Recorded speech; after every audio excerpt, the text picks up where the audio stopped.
Hello and welcome to Gunnislake on the beautiful Tamar Valley Line and this edition of Tapos Trains and Stations.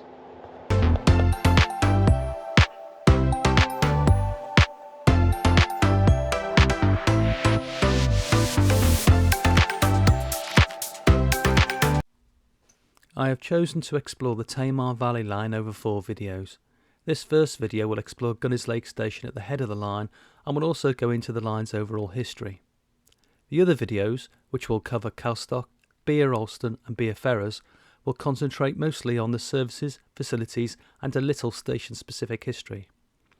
As services on the Tamar Valley Line are operated throughout the day by a single 2-car Class 150 Sprinter DMU, trains on these episodes will be limited to a single arrival and departure, I'm afraid. Gunnislake Station is located about 13 miles north of Plymouth on the Tamar Valley Line.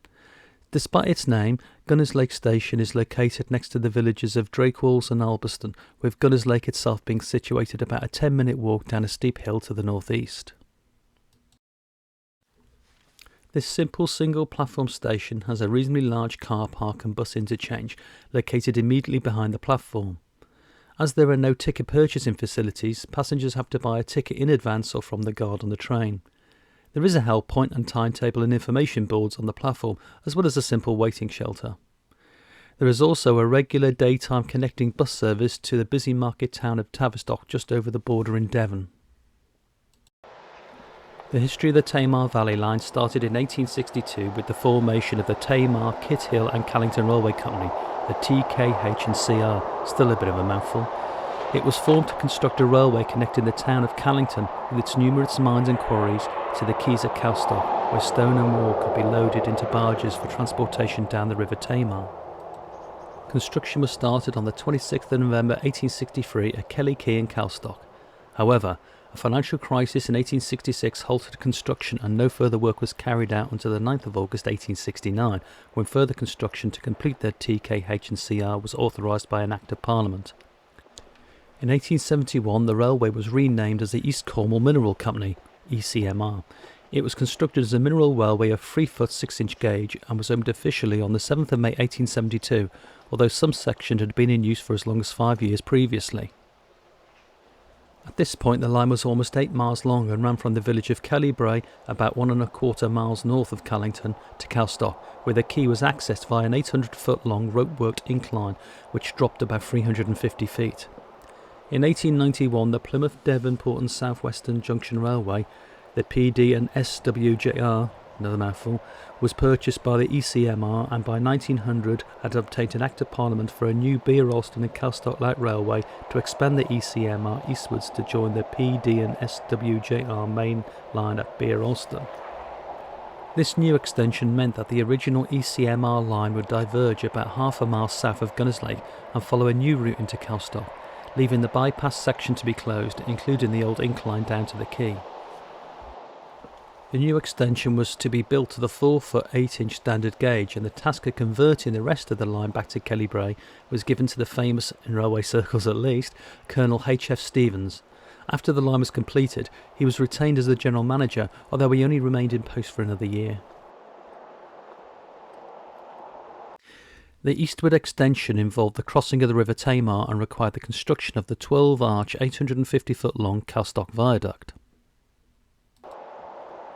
The newly built Bere Alston and Calstock Light Railway, or Calstock Light Railway as it was more commonly known, was opened for goods traffic on the 17th of February 1908 and then for passengers on the 2nd of March of the same year. New passenger stations were built at Kellybrae, Luckett, Latchley,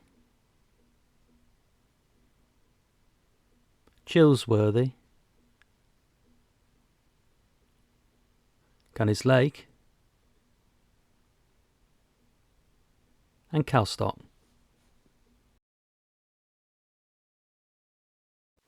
There was also an interchange with the London and South Western Railway at Bere Alston.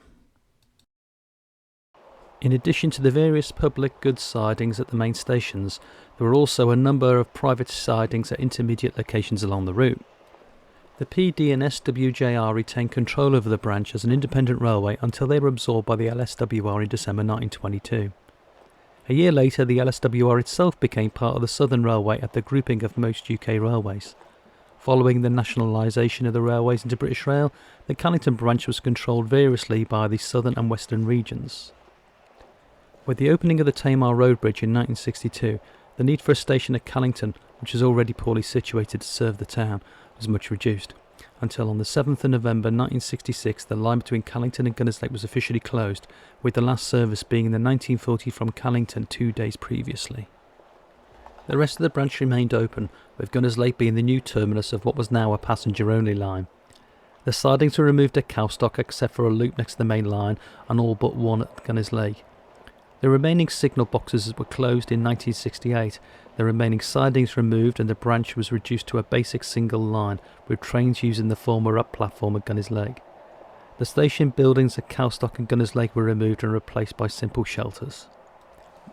When the former LSWR main line between Beer Alston and Melton Quarry was closed completely on the 6th of May 1968, Beer Alston was reduced to the terminus of a branch from Plymouth. The passenger service was revised so that the trains ran from Plymouth to Gunnislake, with the train reversing at Beer Alston. In 1970, Beer Alston signal box was closed and the line to St Budo reduced to a single track until joining the main line at St Budo Junction. The current station was built in 1994 to replace the original one on the other side of the busy A390 road, allowing the removal of a low railway bridge that was a frequent source of trouble. Passengers travelling along the Tamar Valley Line will have the pleasure of passing through the Tamar Valley, which has been classified as an area of outstanding natural beauty. So if you are visiting Plymouth, you could do yourself a favour and sample this line and its fantastic views over the Devon and Cornwall countryside. And now we'll take a quick look at the site of the former Gunnislake railway station.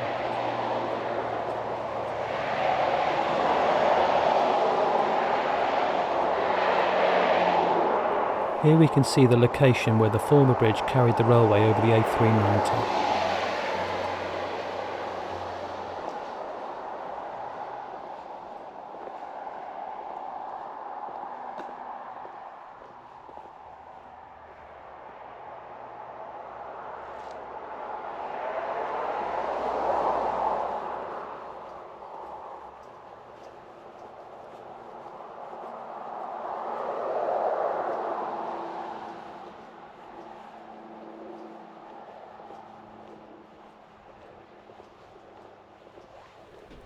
And here is the site of the former station and goods yard, now a residential area.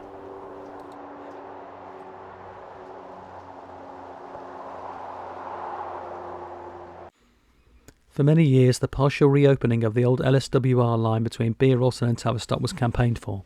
This was approved in 2023 under the government's Restoring Your Railway programme. However, after the 2024 general election, the new government scrapped the scheme due to funding issues. The reopening of the Beer Alston to Tavistock line is currently cancelled, but an active campaigning group, TaviRail, is continuing to campaign for its reopening and has both strong support and of Devon County Council. A link to their Facebook page can be found in the description. Please visit it and give them your support. And now, the train.